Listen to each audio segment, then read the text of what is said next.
साल 2008 में एक डच मूवी रिलीज होती है फितना, और इसके रिलीज होते ही पूरे यूट्यूब प्लेटफॉर्म को पाकिस्तान में बैन कर दिया जाता है।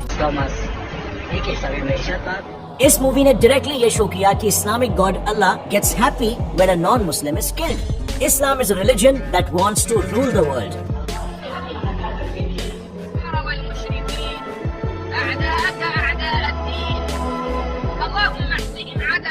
इतनी ज्यादा कंट्रोवर्शियल और एंटी इस्लामिक फिल्म थी, बट अनफॉर्चुनेटली ये इकलौती मूवी नहीं है जो मुस्लिम्स को टारगेट कर रही है, क्योंकि इस मूवी में इस्लामिक प्रॉफिट मोहम्मद को बहुत ही गलत तरीके से दिखाया गया एंड ऑल्सो कई बार उन्हें कस भी किया गया था। तो जाहिर है सब जगह पर रायट्स होने लग गए। Protests we've been showing over the last 2 days, sparked by a movie many people call anti-Islam, mocking, of course, the Prophet Muhammad.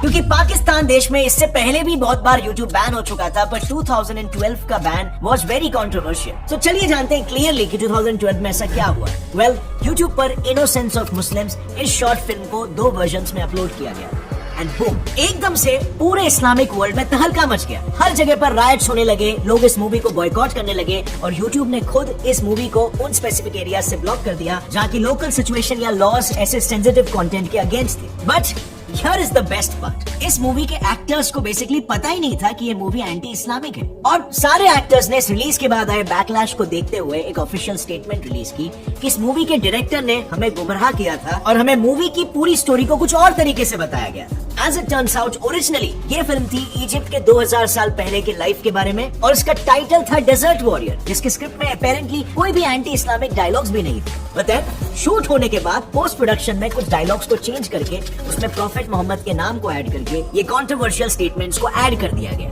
Just to target Muslims, और इसी से पूरा इस्लामिक वर्ल्ड खुश नहीं था। पाकिस्तान एंड इनफैक्ट अफगानिस्तान ने यूट्यूब प्लेटफॉर्म को ही अपने देश से बैन कर दिया और ये डिमांड रखी कि जब तक यूट्यूब से ये वीडियोस रिमूव नहीं होंगे उनकी कंट्री में यूट्यूब सस्पेंडेड ही रहेगा।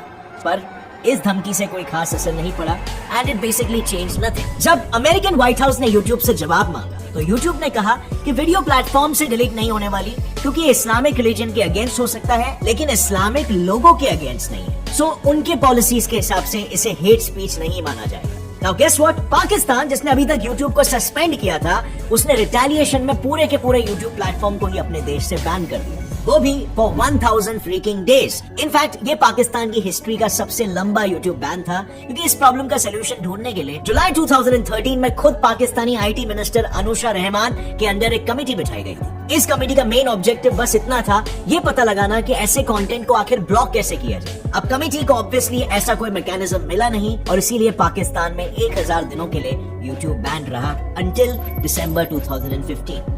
For a democratic country like Pakistan, YouTube जैसे एक प्लेटफॉर्म को कंप्लीटली बैन कर देना, what do you think was right?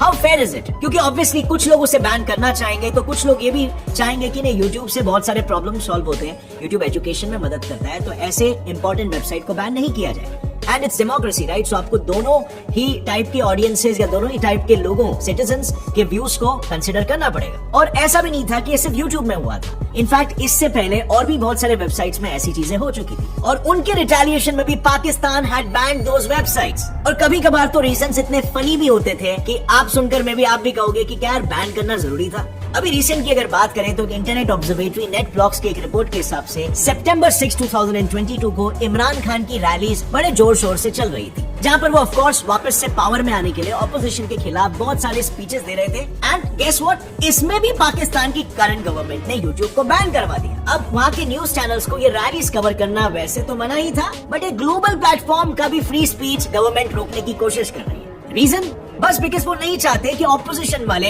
अपना कोई स्पीच दे, अपना भी एक पॉइंट रखे और पाकिस्तान की जनता उनका व्यू पॉइंट भी समझे, because the current government feels threatened. उन स्पीचेस में बेसिकली इमरान खान पाकिस्तान की डिटीरियोरेटिंग इकोनॉमी के लिए कंप्लीटली पाकिस्तानी आर्मी को ही रिस्पॉन्सिबल ठहरा रहे थे। कुछ स्पीचेस में इमरान खान क्लियरली ये बोल रहे हैं कि अभी भी टाइम है, सुधर जाओ, वरना इतिहास इसके लिए सिर्फ पाकिस्तानी आर्मी को ही ब्लेम करेगा। You know, asking the army to change their policies.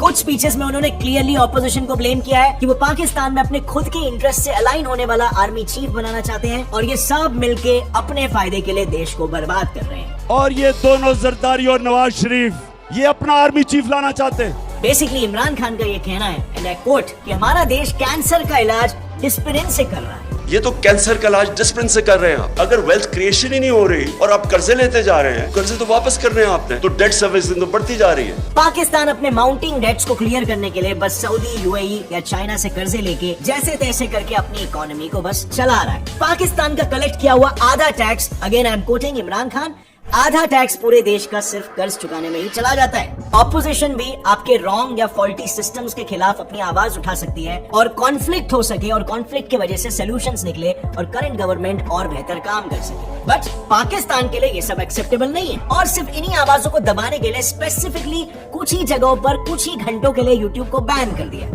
In fact PTA यानी पाकिस्तान टेलीकम्युनिकेशन अथॉरिटी ने सिर्फ यूट्यूब ही नहीं बल्कि और भी काफी सारे वेबसाइट्स है जैसे कि रेडिट, व्हाट्सएप और टेलीग्राम को भी बैन किया है। और मोस्ट ऑफ द केसेस में या तो रीजन इज नॉट स्टेटेड या फिर stated in a very vague manner. So इसी के सोल्यूशन के लिए 3 दिन बाद हुई एक ऑफिशियल डैनिश एडिटोरियल मीट। इस मीट में जिलेंसपोस्टन जो कि एक दूसरी डैनिश न्यूज़पेपर कंपनी है, उसके रिपोर्टर ने एक आइडिया निकाला कि क्यों ना हम एक पब्लिक एक्सपेरिमेंट करें और ये देखें कि आखिर कितने इलस्ट्रेटर्स हैं जो इस्लामिक ब्लास्फेमी लॉ से नहीं डरते हैं और उनके लिए प्रॉफिट मोहम्मद का फेस ड्रॉ करके लेके आ सकते हैं। नाउ ऑफ कोर्स काफी अनसरप्राइजिंगली सिर्फ 12 लोगों ने ही ड्राइंग सबमिट की and then what happened was a big blast.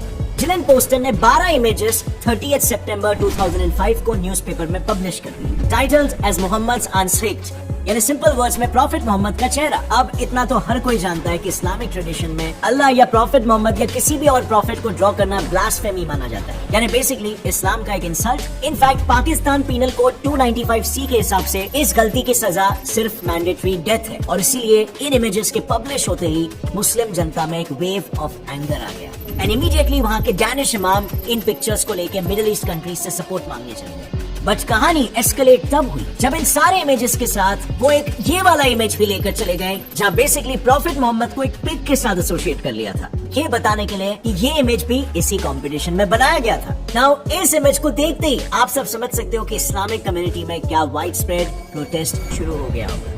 But wait, अभी थोड़ा सा ध्यान से सुनो क्योंकि असलियत तो कुछ और ही थी। ये इमेज दरअसल एक रैंडम इमेज था जिसका इस कंपटीशन से कोई भी रिलेशन था ही नहीं, लेकिन अफसोस जब तक ये बात सामने आई it was too late. Islamic community से इतने स्ट्रॉन्ग प्रोटेस्ट के बाद Danish population started getting very agitated. उनके अंदर एक ऐसी फीलिंग आने लगी कि ये सब उनका फ्रीडम ऑफ एक्सप्रेशन है और ये लोग मिलके उनका फ्रीडम ऑफ एक्सप्रेशन कमजोर करने की कोशिश कर रहे हैं। और इसीलिए इसे काउंटर करने के लिए 2008 में डच पॉलिटिशियन गेर्ट विल्डर्स ने एक शॉर्ट फिल्म रिलीज की जिसका नाम था फितना। नाउ ये फितना मूवी क्लियरली इस्लामिक रिलीजन की तरफ टारगेटेड थी। इस मूवी में काफी ब्लेटेंटली इस्लाम रिलीजन और कुरान को हेट्रेड और वायलेंस प्रमोट करने के लिए ब्लेम किया गया था और इसीलिए क्योंकि ये फिल्म इतनी ज्यादा कंट्रोवर्शियल थी, अगेन पाकिस्तान ने यूट्यूब को बैन कर दिया। पाकिस्तान टेलीकम्युनिकेशन अथॉरिटी ने इंटरनेट सर्विस प्रोवाइडर से रिक्वेस्ट किया कि वो पाकिस्तान में यूट्यूब एक्सेस को ब्लॉक कर दे ताकि वापस पाकिस्तान में राइट्स और प्रोटेस्ट ना शुरू हो जाए। सो ऐसे भयंकर केसेस पहले भी हो चुके हैं। अब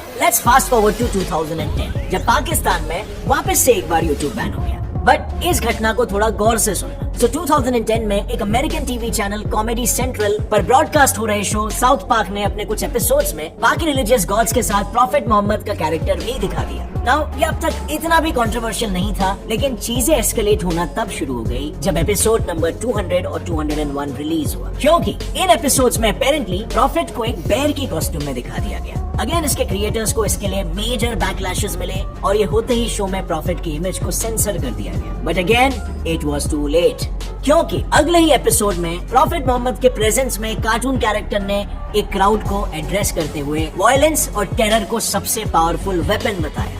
अब इससे ऑफ कोर्स मुस्लिम पॉपुलेशन में एक असम्पशन बैठ गया कि ये सब उन्हें टारगेट करने के लिए दिखाया जा रहा है और उसके बाद अगेन मैसिव प्रोटेस्ट हुए। रैडिकल मुस्लिम्स ने काफी धमकियां दी कि वो मेकर्स को मार डालेंगे और अंत में कंट्रोवर्सी इतनी बढ़ गई कि फाइनली चैनल को ये एपिसोड्स कैंसिल करने ही पड़ गए। बट इसके बाद स्टोरी ने ले लिया एक यू टर्न, क्योंकि एपिसोड्स को इस तरह कैंसिल करवाना फ्री स्पीच सपोर्टर्स को कुछ खास पसंद नहीं आया और इन्हीं में से एक थी कार्टूनिस्ट मॉली नॉरिस। नॉरिस ने उन कैंसिल्ड एपिसोड्स के सपोर्ट में कैंपेन स्टार्ट किया और मई 20 को everybody draw Muhammad day declare कर दिया गया। अब ये डिक्लेयर करते ही ये कैंपेन तेजी से फेसबुक पर पॉपुलर होने लगा and within no time दुनिया भर से लोग अपनी अपनी बनाई ड्राइंग्स अपलोड करने लगे to support freedom of expression. Now again the cycle repeats. Islamic communities ने और प्रोटेस्ट और रायोट्स किए और अंत में पाकिस्तान ने ये सब देखते ही फिर से एक बार काफी सारे वेबसाइट्स पर्टिकुलरली यूट्यूब, फेसबुक और फ्लिकर को बैन कर दिया। Now let's jump directly to 2020। ये केस काफी ज्यादा फेमस है एंड आई थिंक आपने भी इसके बारे में सुना होगा कि अक्टूबर 2020 में फ्रांस के एक टीचर सैमुअल पैटी ने एक दिन क्लास में प्रॉफिट मोहम्मद का कार्टून यूज किया और इससे ऑफेंड होकर कुछ मुस्लिम स्टूडेंट्स ने लिटरली उस टीचर का सर ही काट डाला और इसे कई सारे रेडिकल इस्लामिक ग्रुप्स ने सपोर्ट भी किया। बट सिचुएशन तब बिगड़ी जब फ्रेंच प्रेसिडेंट मैक्रोन ने इस सब के दौरान चार्ली हेब्डो नाम के मैगजीन की तरफ अपना सपोर्ट जताया, जो प्रॉफिट मोहम्मद की इमेजेस को जो 2005 में पब्लिश हुई थी उन्हें रीपब्लिश करना चाहती थी।